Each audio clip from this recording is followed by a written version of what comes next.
eksklusif dengan Dr. Insinyur Diah Wahyu Ermawati, MA. Beliau adalah Kepala Dinas Perikanan dan Kelautan Provinsi Jawa Timur baru, pengganti dari Bapak Gunawan Saleh. Alhamdulillah Ibu, matur nuwun Sama-sama Pak Heru. waktunya, kehormatan buat kami untuk bisa melakukan wawancara dengan Ibu. Menjadi harapan juga masyarakat untuk lebih mengetahui lebih detail apa sebenarnya yang akan menjadi program Dinas Perikanan Kelautan ke depan di wilayah Jawa Timur seperti apa. Untuk awal mungkin apa yang terbersit pertama kali ketika Ibu diberikan amanah oleh Ibu Gubernur Jawa Timur menjadi Kepala Dinas Kelautan dan Perikanan Provinsi Jawa Timur. Yang pertama kali terbersit seperti apa Ibu? Terima kasih Pak Heru Siap. Satrio dan dari Maki. Perkenalkan saya Diah Wahyu Ermawati. Di sini saya mendapatkan amanah untuk mengembangkan kelautan dan perikanan di wilayah Provinsi Jawa Timur. Hal pertama yang terbersit adalah rasa syukur, Pak. Rasa syukur dan keinginan besar saya untuk mengembangkan kelautan dan perikanan, serta juga mengembangkan masyarakat di Jawa Timur dalam kondisi yang bagus karena bebas dari stunting dan indeks pembangunan manusia yang meningkat. Itu yang pertama terbersit dalam pikiran saya. Hal ini sesuai dengan saat pertama kali Ibu Gubernur Jawa Timur dan Bapak Wakil Gubernur Jawa Timur menjabat. Saya sangat ingat sekali saat itu bahwa beliau menekankan pembangunan manusia, dalam hal ini meningkatkan derajat indeks pembangunan manusia. Salah satunya yang saya ingat waktu itu adalah stunting ya. Jadi apa yang saya lakukan kali ini rupanya merupakan kegiatan yang memang sudah saya potret semenjak saya sebelum di Dinas Kelautan, dan kali ini mungkin saya lebih fokus ke arah itu. Perikanan adalah satu hal yang sangat besar dengan potensi yang besar di Jawa Timur ini, maka saya berharap saya bisa mendukung kebijakan Ibu Gubernur Jawa Timur dan Bapak Wakil Gubernur. Dalam masa pandemi ini, Bu, masa pandemi yang sangat susah ini, program-program apa ke depan yang akan Ibu fokuskan untuk meningkatkan kesejahteraan para nelayan pantai dan pesisir, terutama dalam rangka peningkatan baik itu kualitas hidup maupun kualitas kuantitas dalam hal ekspor dan sebagainya.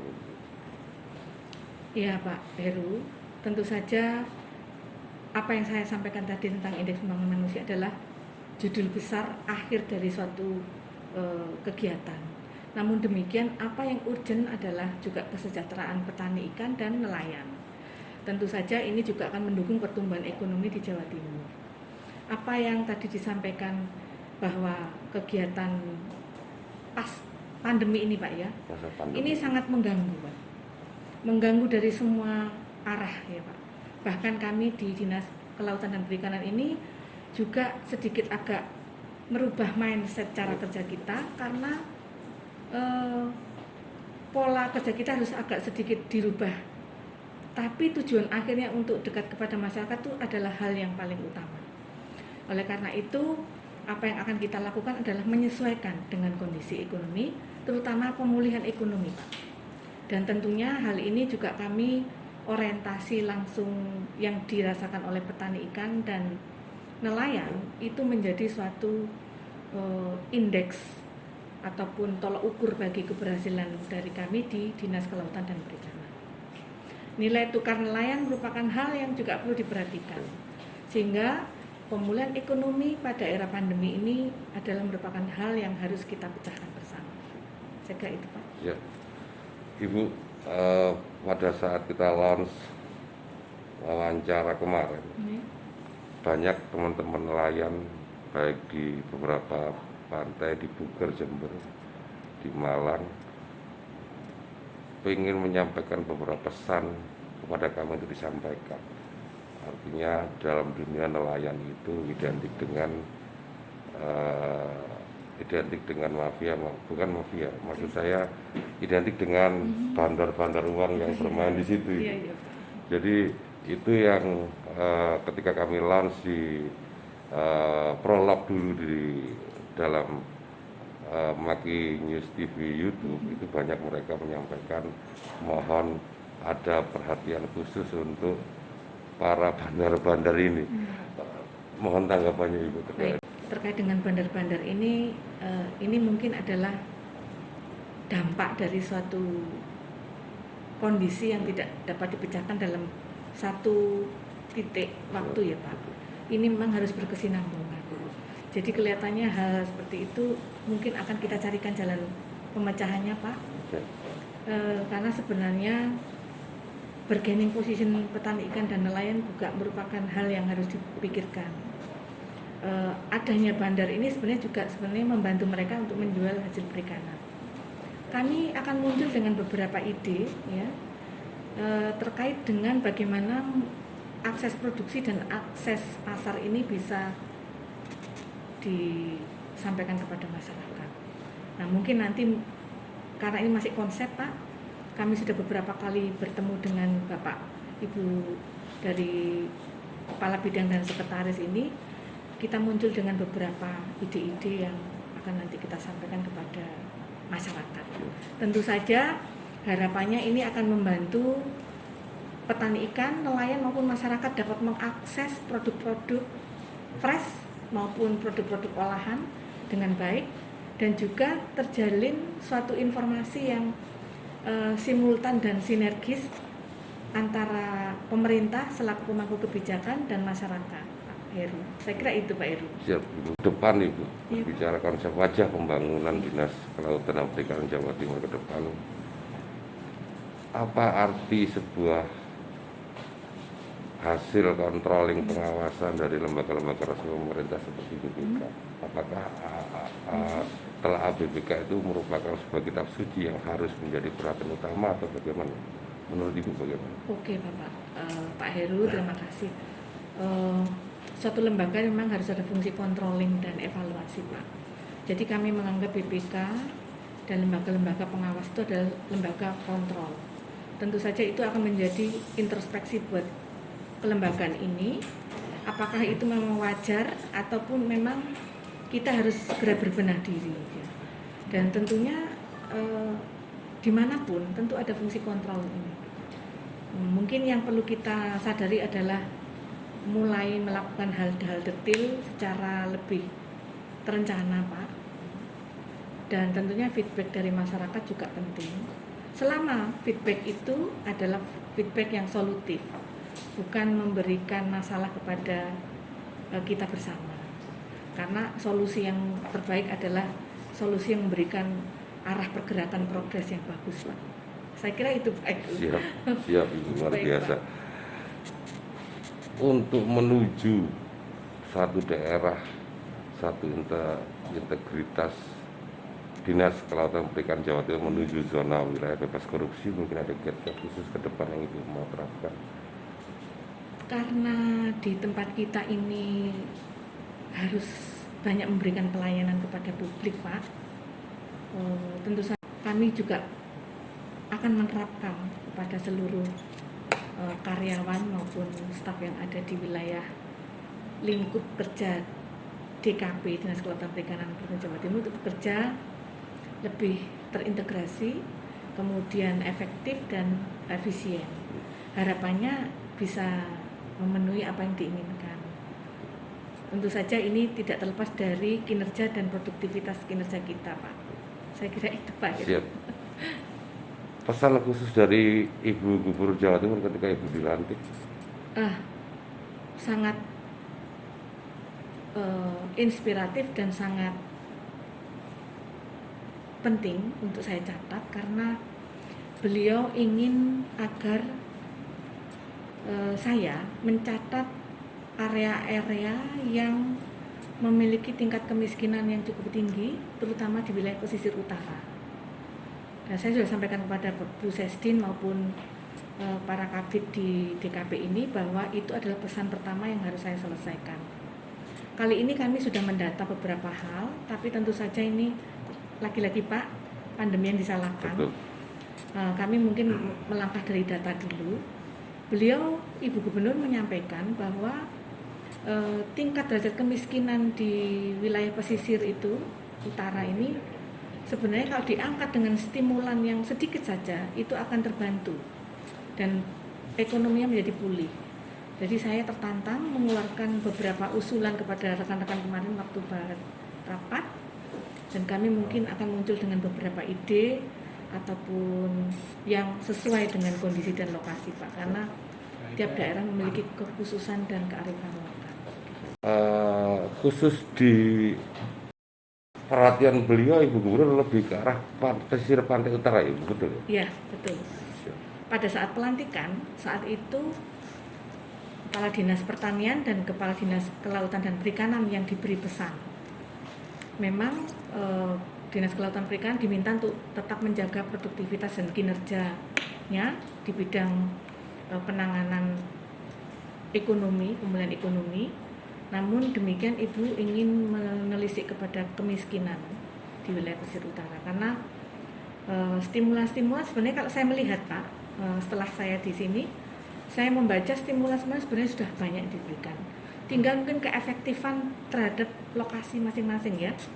Mungkin setiap lokasi memiliki potret keinginan tersendiri dan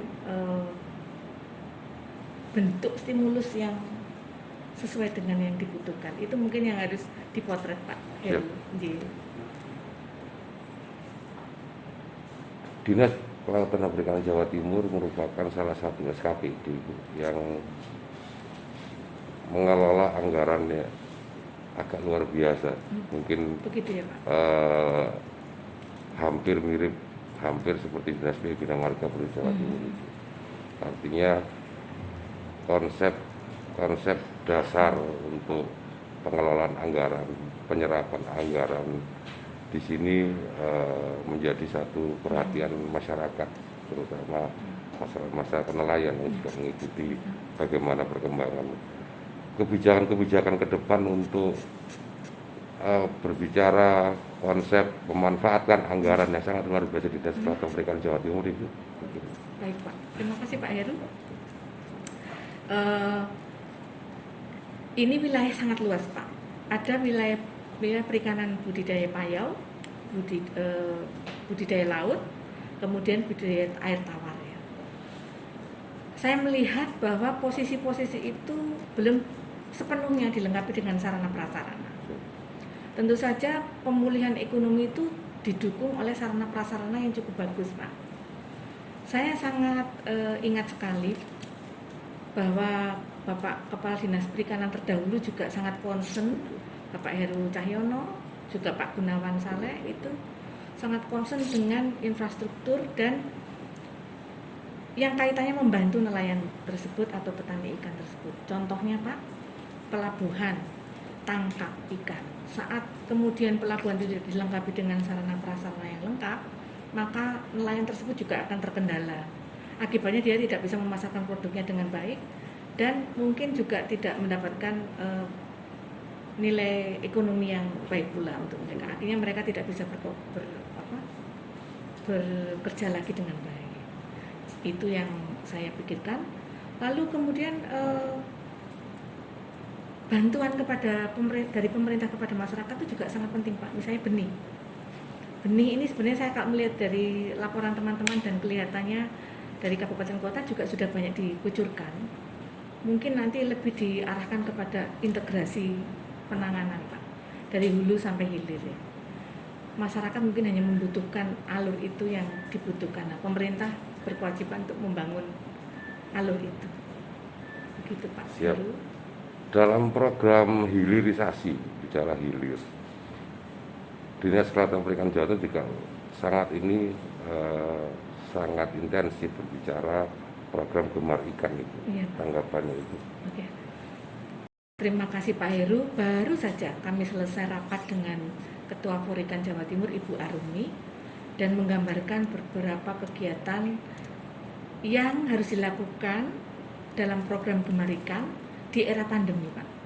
memang ada beberapa kegiatan yang harus kita setelik ulang ya, karena kondisi yang tidak memungkinkan.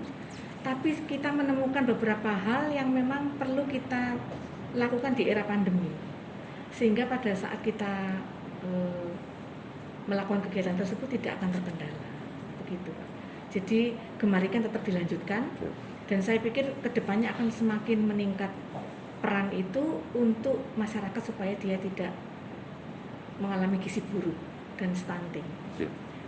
Perlu saya tambahkan, dalam waktu wawancara eksklusif hari ini kita juga didampingi, Ibu. Saya perkenalkan sebentar para kabid dan Ibu Sekjen, Ibu Kabid dan Bapak Kabid lengkap untuk formasi Dinas Kelautan Perikanan Jawa Timur.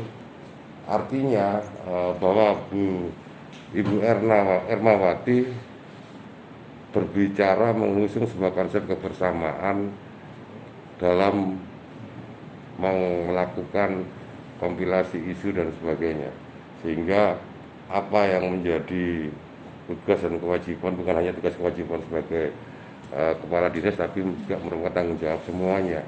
Mungkin kebersamaan ini mulai harus muncul dan dimunculkan oleh Ibu Diah Ermawati. Tanggapan Ibu terkait dengan sharing program dalam konsep kebersamaan dengan bidang-bidang Bapak Kabid, Ibu Kabid dan Ibu Sekjen, artinya mengusung kebersamaan ini di dalam tataran kebijakan seperti apa Ibu? Iya Pak, program, terima kasih Pak Heru. Jadi program ataupun bidang itu kan tujuannya adalah memberikan fokus dan arah dalam pelaksanaan tugas. Namun demikian dalam pelaksanaan tugasnya itu bukan berarti dia berjalan sendiri-sendiri. Kenapa kok saya sering harus bersama-sama? Karena integrasi itu adalah kata-kata yang mudah diucapkan tapi sulit dilakukan. Jadi dengan begini Bapak Ibu, itu sekali saya bicara ini harapannya dari semua Bapak Ibu eselon 3 pejabat pengawas di lingkup DKP ini akan memahami dan saling berintegrasi satu sama lain Pak. Dan ini sudah dimulai, dan beberapa waktu yang akan datang ini tentu saja sepertinya sudah bagus dari awalnya Pak di sini. Betul. Jadi sudah bersama, jadi kami hanya tinggal memoles dan meningkatkan kinerja saat era pandemi Pak. Ini yang jadi kendala kan saat pandemi ini bagaimana kita? Pada saat pandemi apa yang harus kita lakukan? Kalau ini kondisinya tidak pandemi mungkin tidak ada masalah Pak. Tapi karena pandemi maka integrasi yang akan kita lakukan mungkin adalah bentuk-bentuk penyesuaian terhadap kondisi di era pandemi. Demikian wawancara yang kami lakukan dengan Dr. Insinyur Diah Wahyu Ermawati MA, Kepala Dinas Kelautan dan Perikanan Jawa Timur. Beliau menekankan pentingnya sebuah integritas yang terintegrasi, efektif, efisien dalam hal menerapkan kebijakan. Ibu, kami matur nuwun sangat atas waktunya yang sudah diberikan kepada kami. Wawancara luar biasa, sehingga harapan kami masyarakat sudah mengetahui lebih detail apa yang menjadi arah kebijakan dari Dr. Insinyur Diah Wahyu Ermawati MA, Ibu Kepala Dinas Kelautan dan Perikanan Jawa Timur ke depan. Saya akhiri, wabillahi taufiq wal hidayah. Wassalamualaikum warahmatullahi wabarakatuh. Waalaikumsalam warahmatullahi wabarakatuh.